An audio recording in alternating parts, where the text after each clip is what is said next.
So Archie, I remember when spinning became a big thing. Still is a big thing, but I remember when it was the new thing. What's the new thing now? What are people going to? Gosh, that's tough. You know, the new thing comes up every day. There's, you know, rowing, there's boot camp, there are fusion classes, there's bars. What's a fusion class?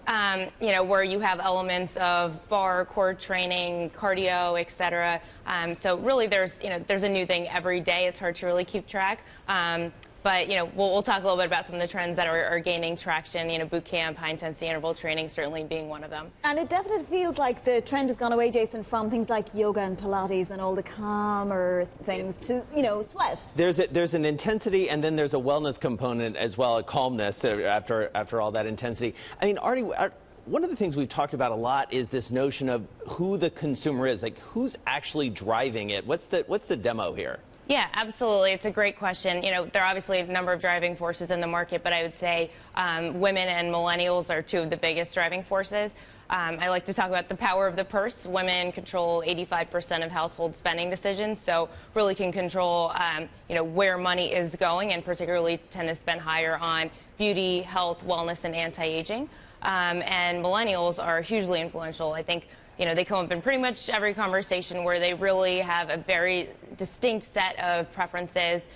They're savvy shoppers. They, with smartphones and bloggers and social media, they research what they're doing, so they expect more from what they're getting. So they're spending on quality, and 95% of them say wellness is important to them. So given that millennials are spending money, women are spending money on this, how do investors then figure out what to bet on?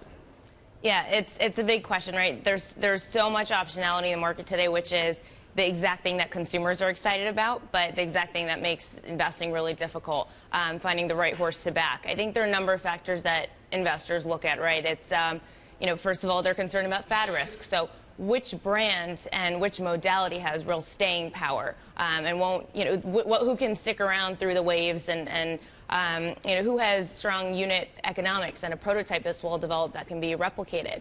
Yeah, I'm sorry, go ahead. I was just going to ask Jason, because, I mean, gyms are notoriously difficult to keep in, you know, functioning for over a period of years. How do venture capitalists decide what to back? Well, it seems like, Vonnie, what we've seen from what investors are saying is they're wary about going all in on one thing, you know, although, you know, SoulCycle is obviously something that a lot of people have talked about, is if they could find the next SoulCycle, they would. A lot of the operators I talked to for the book said they want some flexibility to go with the next fad. And so if you look at a Lifetime Fitness, for instance, which TPG and Leonard Green have backed, you know, they have this sort of ability to invest or to offer different things depending on what their customers want at any given moment. Archie, take us to 40,000 feet. How big is the market?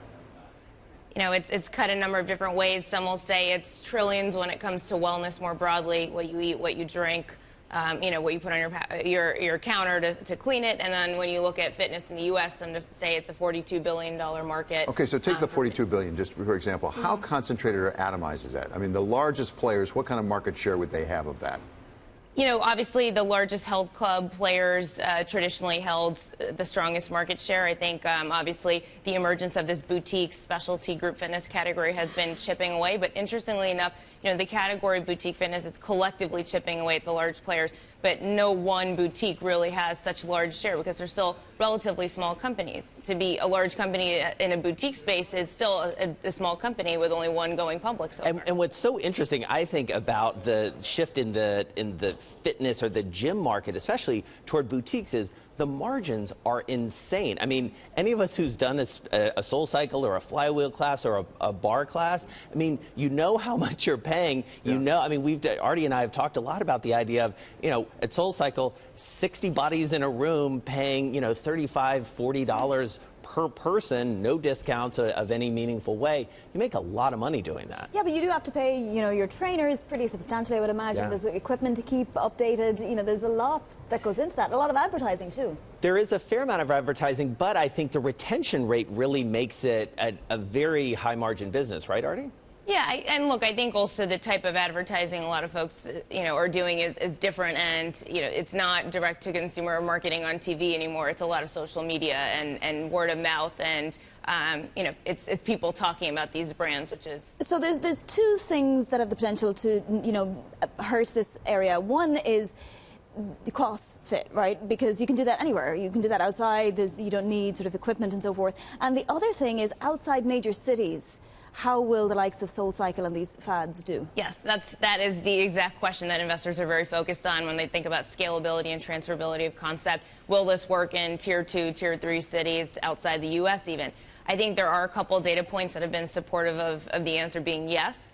You look at a couple of folks who have tried to do that. Think Barry's Boot Camp opening, a franchise in Nashville, and they're in San Francisco and Boston and Miami and a number of cities, and they're doing really well in all those places. And Orange Theory, one of their biggest competitors, has hundreds of locations in a lot of tier 2 cities. So I think obviously the margin profile will have to be different, but doesn't mean that you can't be successful there. Okay, R.T. Kapoor, Moelis & Company health and wellness banker, and Jason Kelly, our very own Bloomberg New York bureau chief. Thanks very much for being here. You can pre-order Jason's book, Sweat Equity it's called, now on Amazon, as we said. Congratulations, Jason, on this book. Thank you.